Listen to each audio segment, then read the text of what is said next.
السلام عليكم ورحمة الله وبركاته. معاكم رشا النشاوي للتورت والجاتوهات وللبيع اونلاين. لو انت بتشوفيني لاول مره ما تنسيش تعملي لايك وشير وتفعلي زر الجرس على كلمه الكل علشان يوصل لك كل جديد اول باول. ان شاء الله النهارده فيديو طلب مني كتير مرارا وتكرارا، وهي اشكال لتزيين جاتو المثلثات. جاتو المثلثات هقول لك كل تفاصيل ان شاء الله، والاشكال دي هقول لك يعني في منها بتقطع 12 قطعه ومنها 10 قطع، بس يا ريت تتابعيني لاخر الفيديو. يلا بينا نبدا في الاشكال اللي انت طلبتها مني. بس قبل كل حاجه يا ريت تعملوا لايك وشير للفيديو علشان يوصل لكل الناس. هنا معانا هنا طبعا اول حاجه ان احنا بنكون بعد ما غلفنا الكيك بنكون مدخلينه الفريزر، وبعد ما دخلناه الفريزر بتجيب هنا ده اشكال الترانسفير، وحاطط فيها شوكولاته خام مسحها على حمام بخار، وبعد كده حاططها تجمد في التلاجة، وطلعت الكيكه من الفريزر او الجاتوه من الفريزر وقسمته بالشكل ده. ده كانت عامله طبان يكون متقسم على 12 قطعه. طبعا الدورق الاحمر اللي جنب ده لازم يكون فيه ميه سخنه تغلي، او تحط سكينه على النار عشان التقطيع يكون مظبوط. وبعد كده جبت الاشكال الترانسفير دي كانت على هيئه، ايامها كان يوم الكريسماس، وكانت الاشكال دي على شكل الكريسماس تمام، وحطيتها بالشكل ده. وبكده خلاص بقى شكلها جميل جدا زي ما انتم شايفين. طبعا الجاتو ده يا جماعه معمول طبقتين. كل الاشكال ديت موجوده طبعا على القناه، يا ريت تقلبي فيها كده ان شاء الله وتشوفي كل تفاصيلها بالمقادير وكل التريكات والكريمه وكل حاجه ان شاء الله هتلاقيها.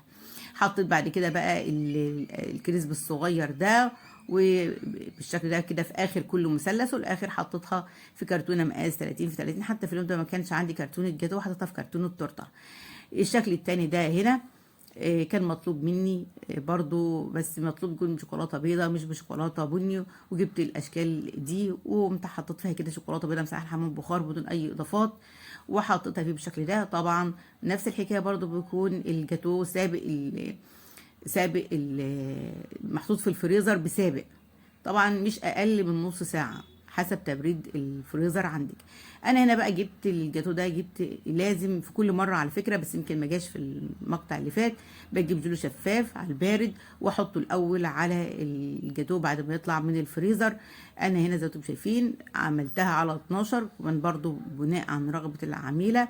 وبعد كده يدوب بس حطيتها بعلم بقطعت التشيز كيك دي، صراحه قطعه جميله جدا. انا بقى بحب اعمل الجاتو المثلثات عشان بقى سهل التقطيع، بتكون المقاسات كلها زي بعض، طبعا احسن من الجاتو التاني اللي كنا بنعمله اللي هو المستطيل بكتير. نفس الحكايه برضو بنسخن الطرنش او السكينه اللي بقطع بها في ميه سخنه، او بتحطيها على النار، وبين كل مره والتانيه لازم تتغسل ولازم تتمسح بمنديل او بفوطه، ونقطعها بالشكل ده. اكيد واضح قدامكم ان باين ان الجاتوه متلج من الفريزر والدخان خارج منه.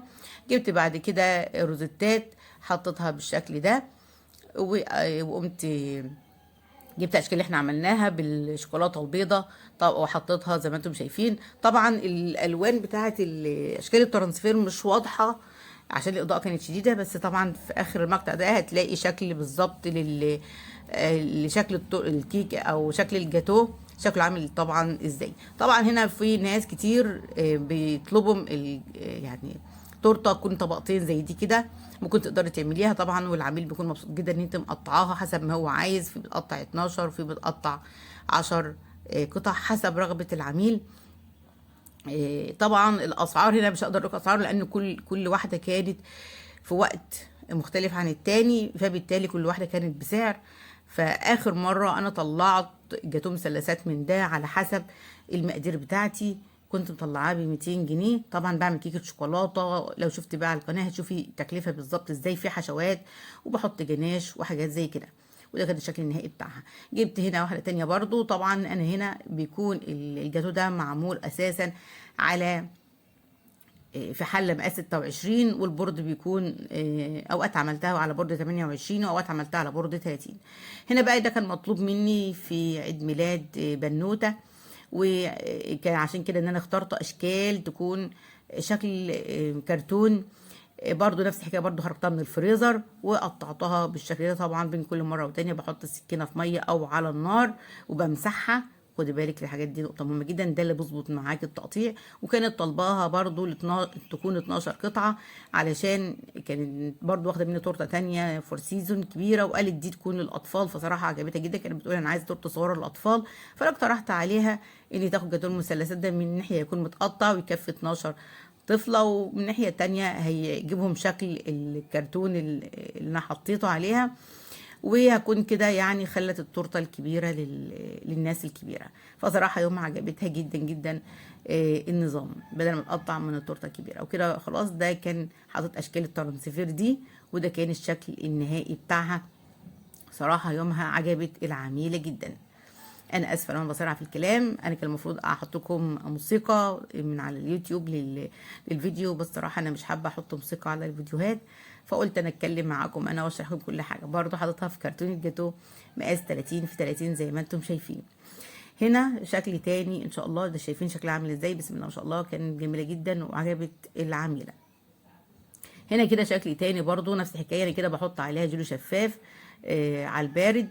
وجبت هنا بقى التقطيع بتاعها، بس هي كانت مطلوبه في اليوم ده، كانت تقريبا كانت مطلوبه 10 قطع. كانت العميله قالت انا عايزه القطعه كبيره شويه، فقالت اعمل لها هتكون 10 قطع. طبعا حسب العميل ما يكون طالب، ممكن العميل يطلبها منك 8 يكون قطعه اكبر، بس هنا بالنسبه لي المعتاد اللي طلبوها كان 10 و12.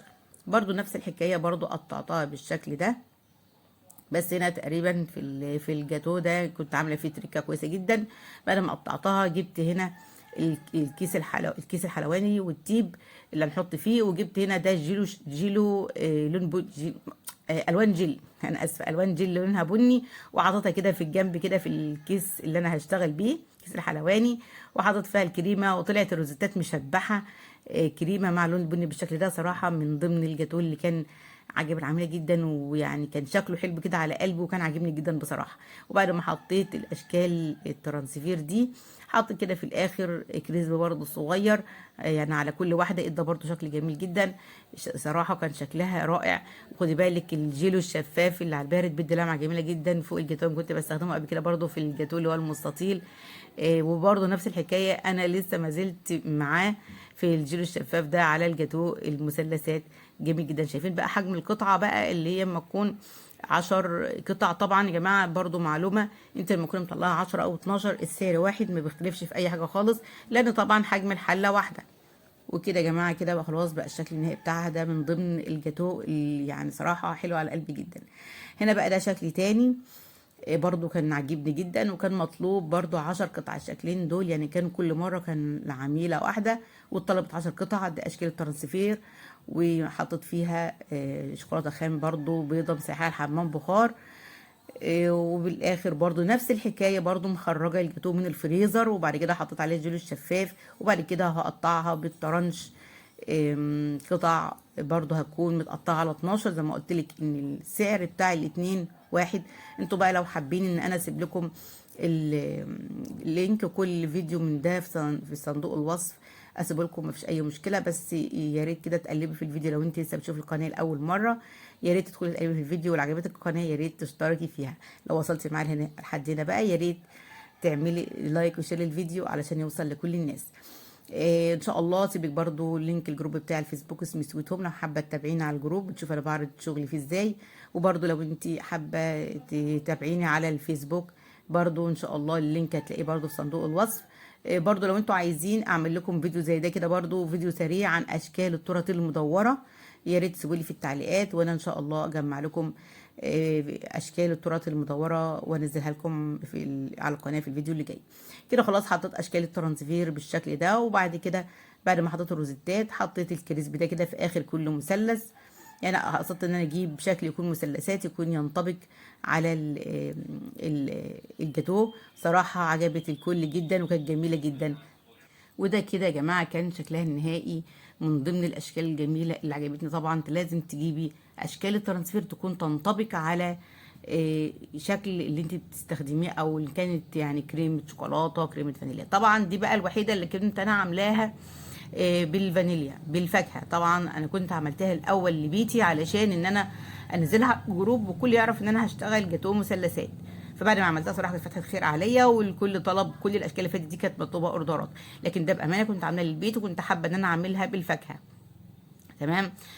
قطعت مانجا هنا شرايح زي ما انتم شايفين، وبعد كده قطعتها بالشكل ده. وبعد ما قطعتها هبدأ ارص كده على كل مثلث. كنت مقطعه في اليوم ده تقريبا برضو كانت 12. حطيت على كل مثلث واحدة منجاية زي ما انتم شايفين. يعني ده كان اول فيديو عملته بجاتو المثلثات، او كان اول شكل. وبعد كده عملت روزيتات بالتيب بتاع بلح الشام، تيب صغير، روزيتات على هيئة قلب كده. وفي اخر كل واحدة حطيت نص واحدة كريز زي ما انتم شايفين، كريز احمر. صراحة ده شكل جميل جدا، وكانت حلوة جدا، وكانت فتحة خير والحمد لله. بعد ما عرضتها الجروب كتير جدا طلب مني. وكده خلاص زي ما انتم شايفين الفيديو النهارده خلاص خلص. يا رب يكون عجبكم، يا رب يكونش طولت عليكم. ويا ريت لو عجبكم ما تنسوش في اللايك والشير وتفعلوا زر الجرس علشان يوصلكم كل جديد اول باول. وان شاء الله انتظروني في فيديو جديد بوصفة جديدة باوردر جديد من اوردرات رشا النشاوي. استودعكم عند الله تدعي عنده ودائعه. والسلام عليكم ورحمة الله وبركاته.